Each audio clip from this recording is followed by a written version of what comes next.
नमस्कार दर्शक बंधु मु प्रियव्रत बारिक आपण को मोर चैनल कथापति को स्वागत करछि।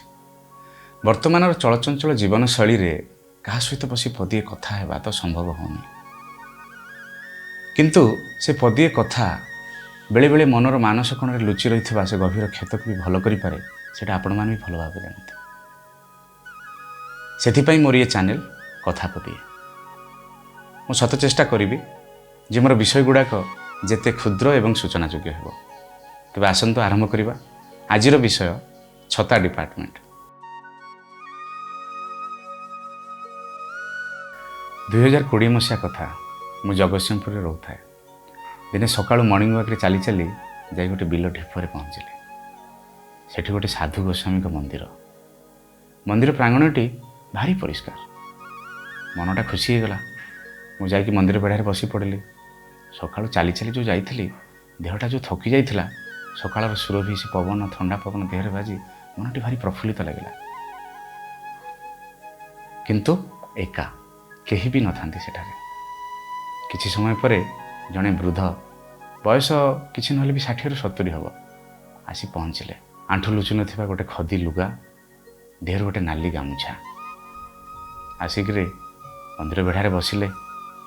सूर्यंक किरण पड़िकरी तांको मुखमंडलटा आनंद उद्भासित होता है। मते अने टिके हसीदेले। मो हाथ जोड़ी प्रणाम कली। धीरे धीरे कथा आगु को बढ़िला। आलोचना रे आगु आगु चलिलु आमे। मौसा जने प्रश्न कले जे तुम घर कोठी, तुम कौन कर, तुम एठी काहेकि आसीछ, एमती अनेक प्रश्न। एमती आलोचना भितरे जानिबा को पाइली मौसा जनक होउछंती उच्च शिक्षित।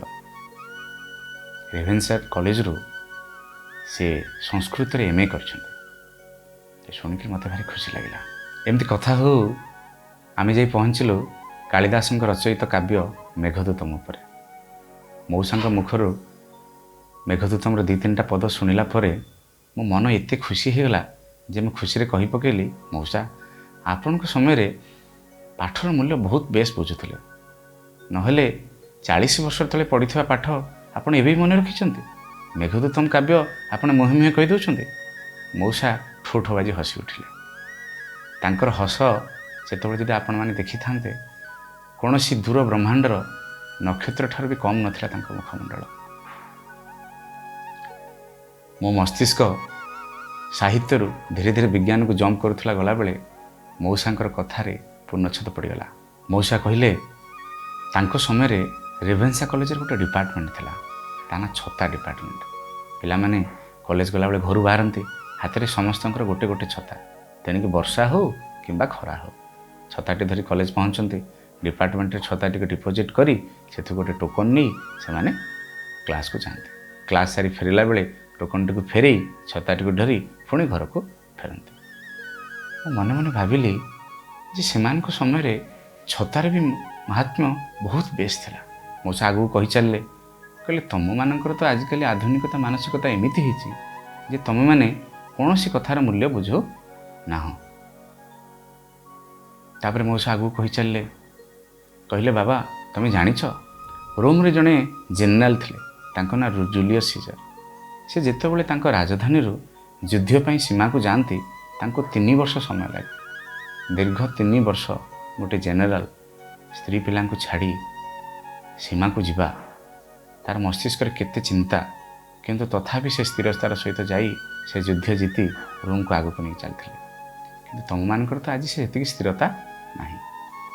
यह शुणी मुझे सम्मति रे मथा तलू पुतिली। कथा समाप्त है। आम निज निज घर को फेरलु।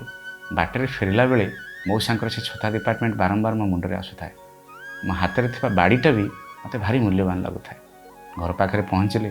घर को आउजु कि बाड़ी के अति सुंदर भाव में रखी घर को ऊपर को गली। आम भाई एवरेज स्टूडेंट तो रेभेन्सा पढ़ार सौभाग्य नहीं।